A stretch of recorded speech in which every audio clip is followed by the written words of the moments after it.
Hello, everyone, and welcome back to the Stoic Compass. I'm Jim. And I'm Ellie. So glad you're with us, especially for today's incredibly profound topic. Before we dive into the deep end, please hit that like button and subscribe to our channel if you're enjoying the show. That's right. It really helps us out, and we appreciate it so much. We're so grateful for your support. Thanks. Yes, absolutely. Your support helps us continue these vital discussions. All right, today we're tackling something many of us wrestle with.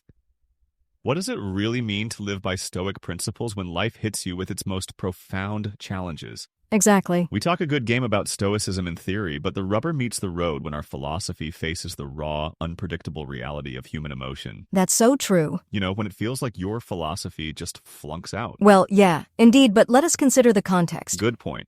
Our focus today is a deeply personal and insightful piece by Sharon Lebell, author of The Art of Living. Interesting. For our listeners, that's a brilliant interpretation of Epictetus's key teachings. That sounds fascinating. Sharon, who also serves on the Stoic Gym's advisory board, shares her experience caring for her dying 93-year-old mother-in-law, Anne. Oh, wow. It's all detailed in an article titled, Everyday Effort, Walking the Walk. Wow, that sounds incredibly challenging. It was. For several months, Sharon sat vigil at Anne's bedside, That must have been emotionally draining. immersed in the difficult, often stark realities of end-of-life care. Such a heavy responsibility. She describes holding Anne's hand, offering comfort and tending to the physical needs Heartbreaking. of someone once gregarious, now writhing and mute. True. That's a tough situation. Really tough. My heart goes out to them. Undeniably a taxing and emotionally heavy time. Yet, as Sharon reflects, Anne's passing was, in many ways, a good death. After 93 rich and meaningful years, full of deep love, gratifying work, travel, and extensive community giving, Anne was dying simply of old age, at home, surrounded and tended by her adoring family, her mind sharp until the very end. That's a beautiful way to frame it, even in such sorrow. Indeed. A life well lived and a peaceful passing. Precisely. Well, I'll be darned. Indeed. Despite this understanding, Sharon admits that during those months, she felt like a Stoic flunk-out. She found herself wishing Anne hadn't died, feeling anything but tranquil amidst her searing grief. See? That's what I was talking about. Exactly. That's so relatable. Completely understandable. You know the philosophy, but then bam! Reality hits and you're just human. Absolutely. Exactly.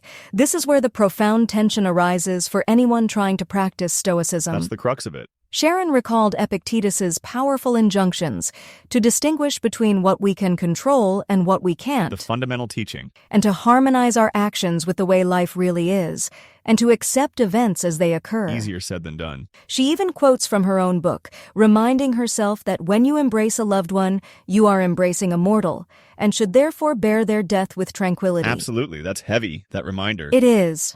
But in that moment, tranquility felt miles away. Of course it did. Sharon loved Anne, and she desperately wanted her back. Naturally. It's a completely human reaction, isn't it? Exactly. It begs the question, when intense grief overwhelms us, does it mean our Stoic principles have completely deserted us? That's the million-dollar question. Are we supposed to intellectually force ourselves to overwrite our deepest feelings with philosophical maxims? Yeah, that's what I always wonder.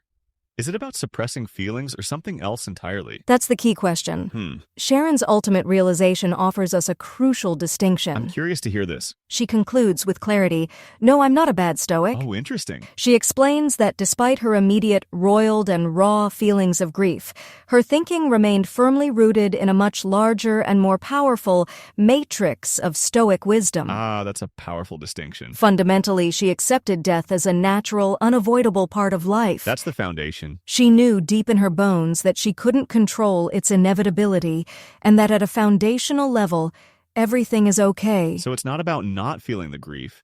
It's about what you do with that feeling within a bigger picture, I see. Exactly.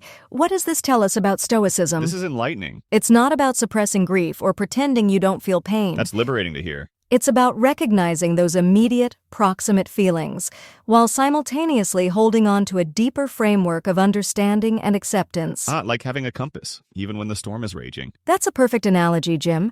It's about keeping your eye on the prize, as Epictetus would say, cultivating virtue and giving your very best in the current moment, no matter the circumstances. So even in that intense grief, Sharon was still choosing to act with care, with love, with virtue. Precisely.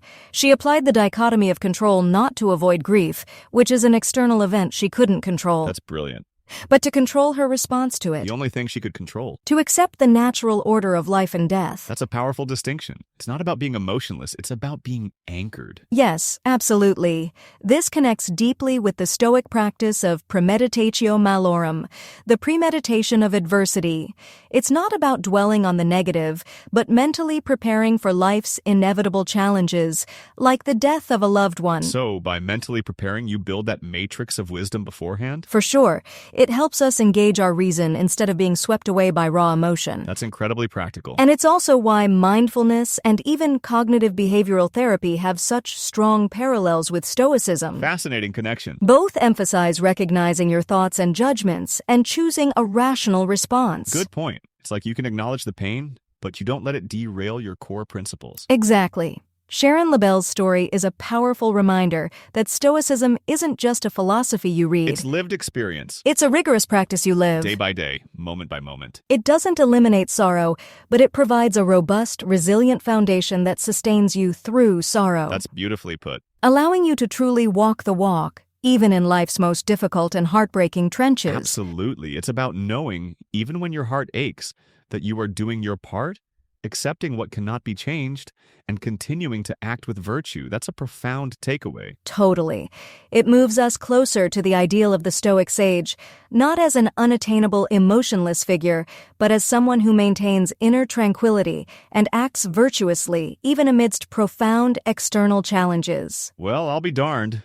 That gives me a lot to think about. Me too. Especially when I'm trying to keep my patience in check. We all struggle with that. It's about that deeper acceptance, even for the little frustrations. Precisely. This wisdom truly applies to all levels of adversity, big or small. Universal principles. So, the real question for our listeners is, how do you hold on to that matrix of Stoic wisdom when life truly tests you? That's the challenge we all face. It's not about suppressing your feelings, but rather understanding and accepting them. Absolutely. Powerful stuff. Thanks for joining us today. Remember to find that deeper acceptance, especially when it's hardest. And don't forget, like and subscribe so you never miss an episode of the Stoic Compass. We truly appreciate your engagement. Until next time, remember to apply those Stoic principles to every moment, even the most challenging. This podcast is powered by VoxCrea.ai, where ideas find their voice.